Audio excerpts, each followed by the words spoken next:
ओम नमः शिवाय। नमस्कार दोस्तों, स्वागत है आप सभी का आपके अपने यूट्यूब चैनल खुशहाल ज़िंदगी में। दोस्तों, आज हम बात करेंगे सटतिला एकादशी के बारे में। सटतिला एकादशी माघ मास के कृष्ण पक्ष में पड़ने वाली एकादशी है।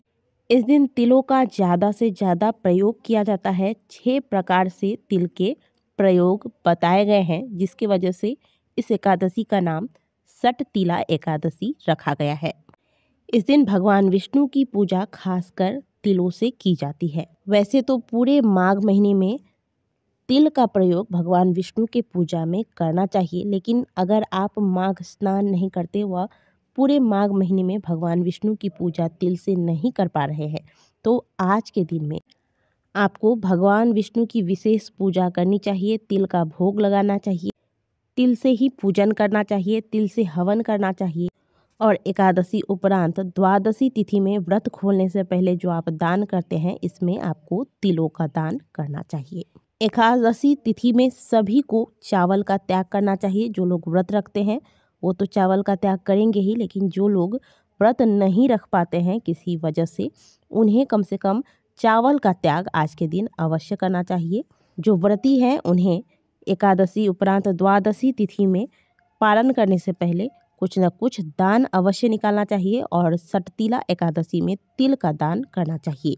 साल 2023 में 18 जनवरी दिन बुधवार को सटतिला एकादशी का व्रत रखा जाएगा। 17 जनवरी मंगलवार शाम 6:06 से एकादशी तिथि का प्रारंभ हो रहा है, जो कि समाप्त होगा 18 जनवरी बुधवार शाम 4:03 पर। द्वादशी तिथि का प्रारंभ हो रहा है 18 जनवरी बुधवार शाम 4:04 से। द्वादशी तिथि समाप्त होगी 19 जनवरी गुरुवार दोपहर 1:18 पर।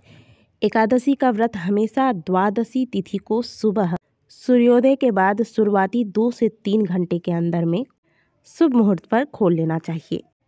इसलिए द्वादशी तिथि में जल्दी जागकर भगवान की पूजा अर्चना करके भगवान को जो भी आपको भोग लगाना है, ये सभी भोग लगाकर ब्राह्मण के निमित्त कुछ न कुछ दान निकालें। और अगर आपके घर के आसपास गौ माता है तो गौ माता को भोजन खिलाएं। इसके बाद आप स्वयं व्रत का पारण करें।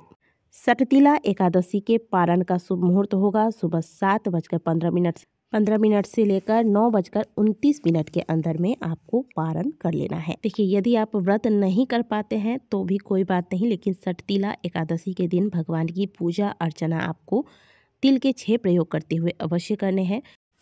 इस दिन प्रातःकाल जल्दी जागिए और फिर घर की साफ सफाई इत्यादि करने के बाद घर के मुख्य द्वार को अच्छे से साफ कीजिएगा। फिर स्नान करने से पहले आपको थोड़ा सा उपटन तैयार करना है। उपटन तैयार करना है आपको काले तिल का, या फिर जो भी नॉर्मली आप उपटन बनाते हैं उसमें थोड़ा सा काला तिल भी मिलाकर फिर आप इस उपटन का प्रयोग करें। हाथ पैर चेहरे इत्यादि में इस उपटन को लगाएं।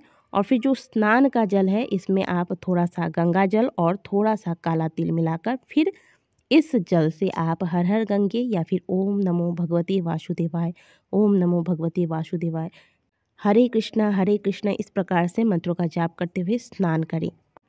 स्नान करने के बाद आप शुद्ध पवित्र वस्त्र धारण करें। आज के दिन पीले रंग के वस्त्र धारण करें। अब क्या करना है, सबसे पहले तो सूर्य नारायण को अर्घ देना है। सूर्य नारायण को जो आप अर्घ देंगे उसमें भी आप तिल का प्रयोग कर सकते हैं आज के दिन। अब बात करते हैं, विशेष तौर पर आज के दिन विष्णु भगवान की पूजा की जाती है। तो आप, यदि आपके घर में विष्णु भगवान की कोई मूर्ति है, श्री कृष्ण की कोई मूर्ति है, या फिर लड्डू गोपाल जी को आपने रखा है, तो आज के दिन पंचामृत बनाएं, इसमें तिल डाल दें और फिर इससे आप भगवान का अभिषेक करें। अगर पंचामृत की व्यवस्था नहीं है तो शुद्ध जल में गंगा जल मिलाकर तिल डालकर इससे भगवान को स्नान कराएं। भगवान को भी आज के दिन संभव हो तो पीले रंग के वस्त्र धारण कराएं। भगवान को तिलक लगाएं। आज के दिन अक्षत के स्थान पर आप तिल का प्रयोग करेंगे, क्योंकि एकादशी में चावल का पूरी तरीके से त्याग किया जाता है। इसके बाद भगवान को पीले पुष्प, पीली मिठाइयाँ इत्यादि भोग लगाएं।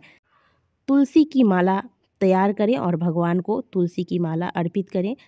एकादशी के दिन तुलसी नहीं तोड़े जाते हैं, तो तुलसी के पत्ते आप पहले से ही तोड़ कर रखेंगे। और यदि किसी वजह से आप तोड़ना भूल गए तो जो तुलसी मैया के नीचे जो सूखी पत्तियां रहती हैं, इस पत्तियों को आप चुन लें और इससे आप भगवान की पूजा करें, लेकिन तुलसी के पत्ते मत तोड़िएगा। अब क्या करना है आपको, अब भगवान को भोग में आज के दिन तिल की बनी हुई मिठाइयाँ, लड्डू इत्यादि भगवान को चढ़ाना है। और फिर भगवान को जो भी चीज़ें भोग लगाते हैं उसमें तुलसी के पत्ते अवश्य रखिएगा। भगवान के समक्ष घी का या फिर तिल के तेल का एक दीपक लगाएं।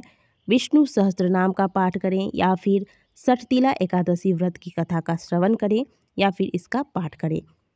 इस प्रकार से पूजा पाठ कर लेने के बाद आप थोड़ी सी अग्नि की व्यवस्था कीजिएगा। अगर आम की लकड़ियाँ मिल जाती हैं तो इससे आप थोड़ा सा अग्नि प्रज्वलित करें या फिर गाय के गोबर के कंडे आप ले लें और फिर इसमें आप कर्पूर, घी इत्यादि डालकर अग्नि प्रज्वलित कर लीजिएगा। थोड़ी सी अग्नि की व्यवस्था रखिएगा और फिर इसके बाद काले तिल में आप थोड़ा सा गाय का घी मिलाकर ओम विष्णुवे नमः स्वाहा बोलते हुए आहुति दीजिएगा। कम से कम 7 बार भी आप आज के दिन तिल की आहुति अवश्य दीजिएगा। आहुति देने के बाद आपने जहाँ पर अग्नि की व्यवस्था की है उसमें थोड़ा सा जल हाथ में लेकर उसके चारों तरफ, उस अग्नि के चारों तरफ 3 बार घुमाकर और फिर उस जल को वहीं नीचे छोड़ देना है। और फिर भगवान से प्रार्थना कीजिएगा कि हे प्रभु, मैंने आपकी यथाशक्ति तथा भक्ति आज के दिन की है। मेरे द्वारा किए गए पूजा को स्वीकार कीजिए। पूजा में जो भी त्रुटि हुई होगी उसे क्षमा कीजिए। इस प्रकार से भगवान से प्रार्थना कर लीजिएगा। इसके बाद यदि आप व्रत करते हैं तो एकादशी के व्रत में एक बार ही फलाहार लिया जाता है, अगर आप फलाहार लेना चाहे तो। और नहीं तो अगर एकादशी व्रत के बारे में ऐसा कहा गया है कि अगर आवश्यकता हो तो ही फलाहार लेना चाहिए, नहीं तो आप बिना फलाहार के भी इस व्रत को करें तो ये ज़्यादा उत्तम माना गया है। तो जब आप फलाहार या फिर जल ले रहे हो तो जल में तिल डालकर फिर इस जल को आप सेवन कीजिएगा। व्रत नहीं करते, अगर आप पूरे दिन व्रत नहीं रख सकते तो अगर आप केवल फल खा के रख सकते हैं तो केवल फल का सेवन कीजिए। चाहे जितने बार फल खाना है आप फल खाइए, नहीं तो आप भोजन में चावल, प्याज, लहसुन, मांस, मदिरा इत्यादि का कम से कम त्याग करें। इतना कर लीजिएगा। फिर शाम के समय भगवान के समक्ष एक घी का दीपक लगा लीजिए।